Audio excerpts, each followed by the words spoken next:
Hello friends, my name is Brad Beard, owner and winemaker for Mercury Wine, located in downtown Geyserville. Welcome to Pairings with Brad, where today we're on our second pairing.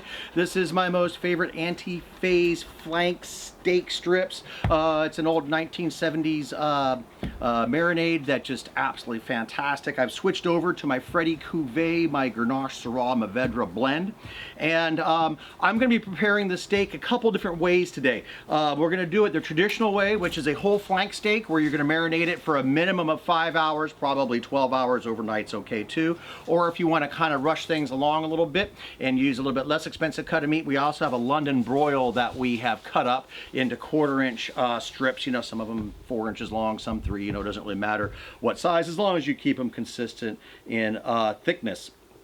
And so we're going to be making two of them, same exact recipe, 2 different ways with 2 different types of meat. And just another pro tip here: when you're making this recipe, make 3 or 4. Don't just buy 1 flank steak, buy 3 flank steaks, especially if you know you're going to be doing this. Keep 1 flank steak for cooking regular, and then when you make the marinade, you can go ahead and make the marinade, leave 1 out, or at least in the refrigerator while it's marinating, and then throw the other one in the freezer.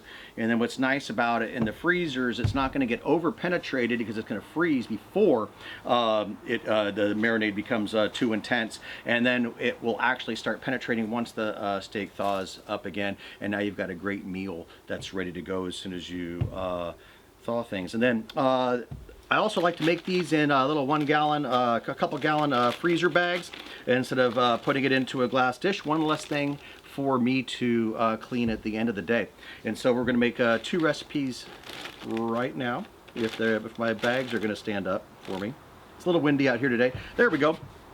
All right, so we're going to start off with some olive oil, or some, just a good high quality oil. I'm using Avocado again here today. So we're going to do 3/4 cups of that.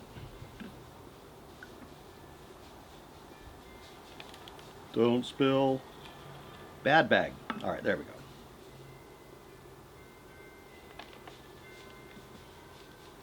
Excellent. Then we're going to do 2 tablespoons of vinegar. 1 tablespoon, 2 tablespoons, 1 tablespoon, 2. This is just your classic Heinz distilled white vinegar. If you're lucky enough to have good friends that bring you honey from their hives, we're going to do, what does that say? We're going to need a tablespoon of honey for each one of these guys. There we go. That looks like a tablespoon. 1 good squeeze. If you like it a little sweeter, throw in a little more. Next, we're going to do a little bit of ground ginger. And I believe that's 1½ teaspoons of ground ginger.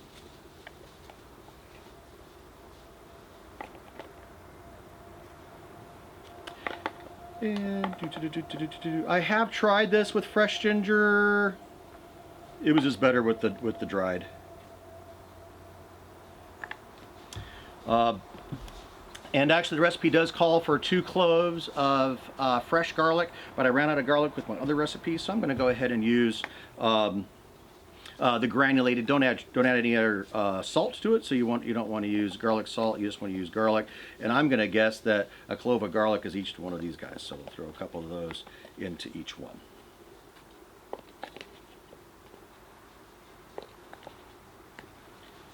There we go. And the thing that gives it all the salt and a lot of the flavor, we're going to do a 1/4 cup of soy sauce. This is the regular salty soy sauce, so if you do end up going with low sodium because you are on that type of diet, it's just not going to be quite as salty for you. But you're probably already used to that. All right. Oh my gosh. That's it. That's it. That's all the ingredients. Super simple. Probably have some of those in there. Now, normally you would whisk this if you're doing it in a bowl. If you're not doing it in a bowl, don't whisk it. Just mash it up. You're really just trying to incorporate that honey and get all those flavors together. Yum, yum. There we go.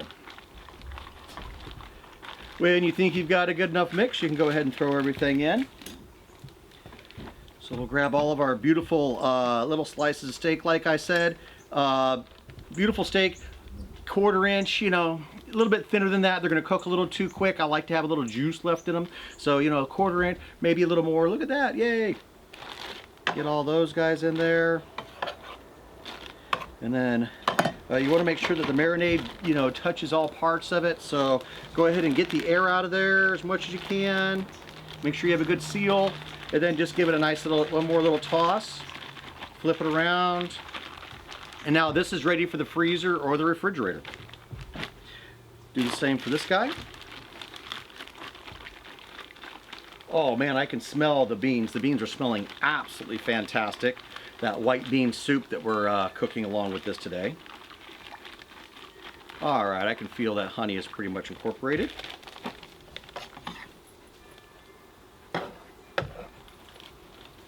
See if we can roll this back up like they had it. There it is. Perfect. Again, get most of your air out if you possibly can. So just squish the bag down, get the juices to start coming up, and right before they spill out, close it the rest of the way. Now this one's really important since that steak is a little bit longer than the bag, to make sure that you massage all areas of it and make sure that the marinade is touching most parts. I think I'm going to be able to flatten this out. Oh yeah, once I get it into the refrigerator, I've got it all flattened out, and you can see that the marinade is surrounding it on all sides. So what I'm going to do now is these are actually going to go in the freezer because I prepared some of these things last night, and we're going to get the grill going, and I'll show you how we cook it up, and then we're going to start eating. Delish. All right, see you in a minute. Okay, my friends, we've got our marinated steaks out here. Another pro tip. Dad always used to carry the bag out and then throw the meat directly on the grill, which caused great flame ups and super excitement, and sometimes ended up with some burned and charred and dead pieces. If you go ahead and pull them out of the marinade 5-10 minutes before you want to throw it on the grill, put it on a paper towel, then I just blotted the top, and you're not going to get as many flare-ups, but it is something to consider and watch out for. All right, so the next thing I'm going to do, these little strips are going to cook a lot faster, so I'm not going to do them right now. I'm going to start with the big steak, let that cook for about 7.5 minutes on one side and 7.5 minutes on the other, and that should come out pretty much medium rare, but we'll be monitoring along the way. So we're going to go ahead and start with the big boy. There we go. We've got the grill is about 400 degrees right now. You can see there's a little bit of a flare up, hopefully. Grill's at 400. I'm gonna go ahead and turn that down to probably 350 or so. So it's not too hot. But we'll come back in about 3 minutes, give it a half turn, and go from there. All right, we'll let that baby roast up. Okay, my friends, the flank steak, I believe, is ready to go. We're gonna double check and see if it's all right. So what we've got here, looking really nice. Oh, flare-ups. The reason why I have a beer over here, another pro tip from Brad, if you've got a flare-up, the best thing to do is sprinkle a little beer on it. So if you got some beer, you can go ahead and give it a shake. Woohoo! And it'll flavor your food, but it also will tame down those flames pretty quickly. And so we're about 7.5 minutes per side right now, and it feels like it's a really nice medium rare to me, but it's going to continue to cook once we take it off. So I'm going to go ahead and pull it and get it over here and let it rest a little bit. So it's just going to be resting for a few minutes, and while I go ahead and get the actual strips on. Now the strips need a little more attention. You've got to, like I said, you could have flare-ups with these, so you got to be paying attention so you don't get those guys burnt up. Grill right now is running around 375 to 400 degrees. But the biggest thing, if you don't want it to flare up, is go ahead and just set it on a mat for a little while. Let some of those oils absorb, and you'll be ready to go.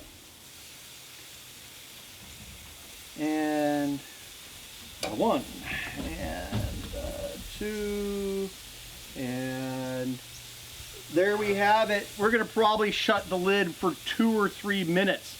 Come back and check it, and then flip them.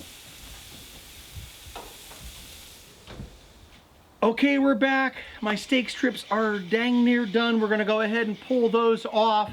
The flank steak's been sitting out for about 5 to 6 minutes, so it's rested. Those juices are gonna be getting back in there. Oh yeah, they're looking fantastic. Look at that. Let's see what we've got here. Get all these guys off.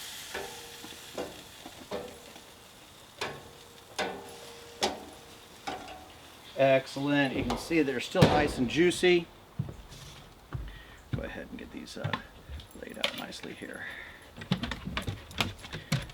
So we usually serve this family style, a big old pile of meat just sitting in the center of the table. Back in the day. All right, we're not going to worry about any close-ups right now. I'm going to invite Grady over so that we can taste these and see if it's going pretty nicely. We've got my 2016 GSM Reserve, which is a Grenache Syrah Mourvedre. We're releasing this in just 2 days. It's going out in the wine club. This is a wine club exclusive, so if you're not in the wine club, you can't get it. Sorry, but if you are in the wine club, you can. You get it. Cheers. Super sexy, velvety. If you're familiar with Rhones, they just are so complex, so desirable. Ooh. Oh man, that's nice. Nice, rich, full-bodied. What a finish. Silky smooth, all the things. Not as intense, tannic like a Cabernet, but still has the same type of complexity. So let's get into the goodies here. So these little guys just came right off. You can't see it, but you know, these things are still glistening because there's still got a lot of juice in there, so we did not cook these things to death. So we'll go ahead and try the London Broil strips first. You notice the soy sauce, the ginger. Tender. Yeah. The nice tenderness part of the meat. And Grady was talking about, you always want to cook your meat that has grain, or cut your meat that has grain on the grain. So I'll show you on the flank steak here. Yeah. The grain is running this way, so we're going to cut across it. It helps make these tougher cuts of meat not quite so tough. All sorts of ginger and salty soy sauce. The soy sauce comes through. The ginger's right there in the background, but don't forget how the garlic pulls it all together. Yep. And then with the wine, I know, they're like, sounds like maybe they should have a bite. Okay, come here. Fawn, don't be mean to Freddie. There you go, Fawn. Oh, she didn't even know. No, Freddie got the goodies. She missed out. She was too busy being a pain in the butt. That's how she is. That's why we call her Fawnster, the terrorist. That's absolutely fantastic. This is about a 5-hour marinade, sliced up and then in the marinade bag. So let's go see what this one did. So, like I said, in the flank steak, it's very easy to see the grain of the meat. It's all running this direction. Okay. We've got a nice medium running through here, and in the thicker part, we're probably going to get into some reds. All right, excellent. Okay.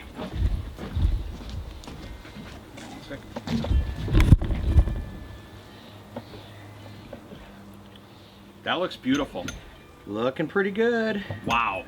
Wow. All right, there we go. You can see how juicy that is. Absolutely fantastic. Throw that on top.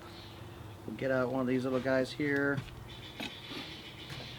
See. Wow, Brad. See the big difference here in between the flank steak.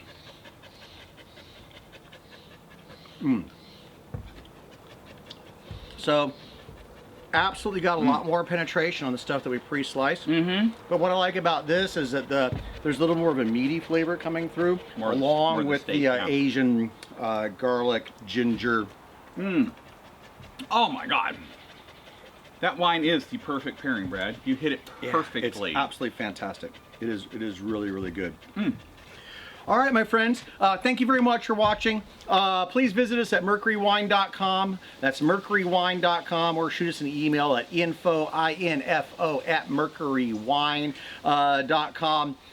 Tomorrow I'll be up with Jim Ricard at his winery, pairing up this Sauvignon, pairing up my white beans soup with my Sauvignon Blanc. I think I'm going to be winning the pairing contest there. Pretty sure and then don't forget to see me every Friday at 5 p.m. Pacific Standard Time. For happy hour at Brad, where we just have a lot of infotainment for you, where we taste through some wines and do some pairings as well. All right, thank you guys very much. We'll see you soon.